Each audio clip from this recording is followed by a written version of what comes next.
So ఇంకొక question ఒకటి వచ్చేది, ఎందుకంటే నేను ఆవిడ ఇంటర్వ్యూ చేశాను ఎవరిని, శిరీష గారిని. అక్కడ నాకు ఒక డిఫికల్ట్ క్వశ్చన్ ఒకటి వచ్చింది. అంటే నేను అక్కడ ఎంక్వైరీ చేసిందని బట్టి వచ్చింది.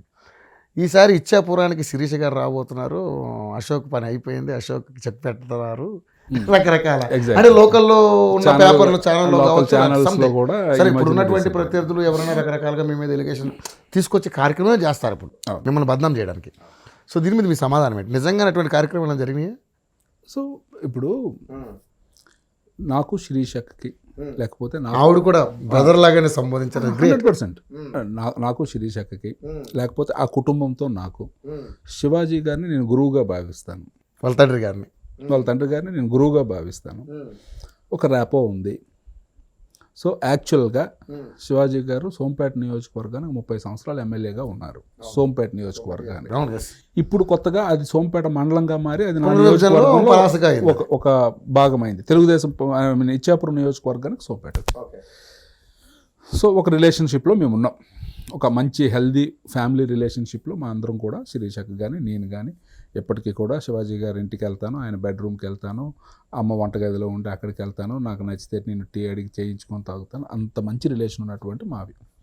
సో రాజకీయాలు ఎలక్షన్స్ దగ్గరికి రాగానే ఈ విలువలన్నీ తుంగలో తొక్కే ప్రయత్నం కొంతమంది చేస్తున్నారు.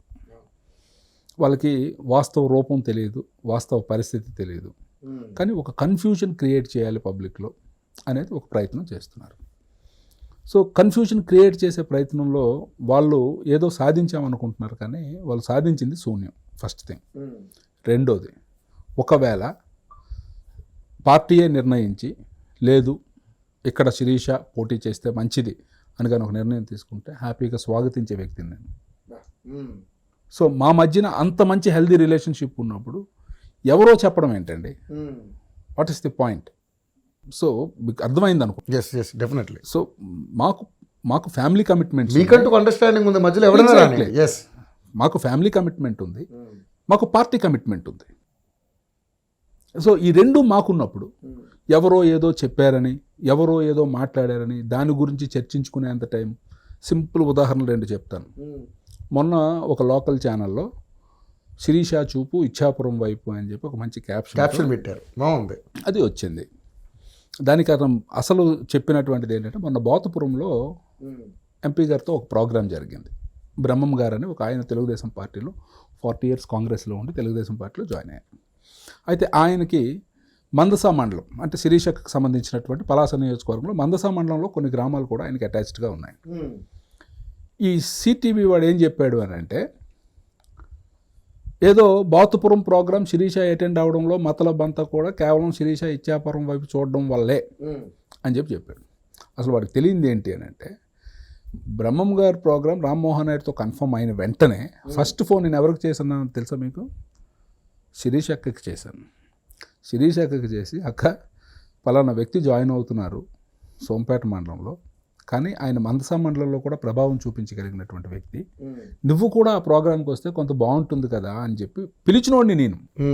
బట్ అదే రీజన్ చూపించి శిరీష ఇక్కడికి వస్తుంది అని చెప్పి ఒకడు మాట్లాడితే వాడిని పిచ్చోడు అనుకోవాలా, ఏమనుకోవాలి? రెండోది, ఇప్పుడే ఒక చిన్న ఇష్యూ వచ్చింది. మా నియోజకవర్గంలో ఒక ఎక్స్ ఎంపీటీసీ గారి మనవరాలది ఫంక్షన్ ఉంది. ఫంక్షన్ ఉంటే నేను రేపు విజయవాడ వెళ్ళిపోతున్నాను అసెంబ్లీ సెషన్స్ కోసం వచ్చి. అన్ఫార్చునేట్లీ రామ్మోహన్ నాయుడు గారు కూడా పార్లమెంట్ సెషన్స్లో ఉన్నారు, ఆయన కూడా రాగలిగే పరిస్థితి లేదు. మా ఇద్దరము లేము, ఎవరో ఒకరు రిప్రజెంట్ చేయాలి మమ్మల్ని. సో నేను ఫస్ట్ ఫోన్ ఎవరికి చేసి ఉంటాను?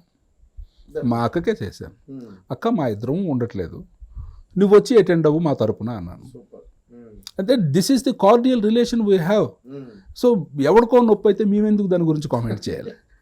వాడెవడికో దొరుకుతాం, రైట్? సో అది మాకు అనవసరమైనటువంటి సబ్జెక్ట్. మా అక్క అంది, అశోక్ ఇదేంటి మళ్ళీ నువ్వు లేనప్పుడు నేను వస్తే ఇంకేమైనా అక్క అలా అల్లుతుంటే మనకు ఆశీర్వాదం, తప్పేం లేదు, నువ్వు వచ్చి వాళ్ళని విష్ చేసేసి వెళ్ళిపో అన్నాను. సో ఇంత మంచి రిలేషన్షిప్ ఇక్కడ మేము మెయింటైన్ చేస్తున్నప్పుడు కొంతమంది ఇట్స్ ఓకే ఫైన్. సి ఇప్పుడు మనం ప్రతి ఒక్కరి నోటికి తాళం వేయలేము.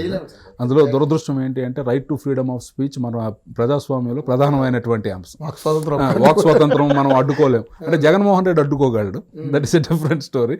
సో మనమైతే అడ్డుకోలేం. But it's okay, that is not an issue. అది అందరూ అనుకుంటారు అంతే తప్పితే అసలు అలాంటి సందర్భం ఏమీ లేదు.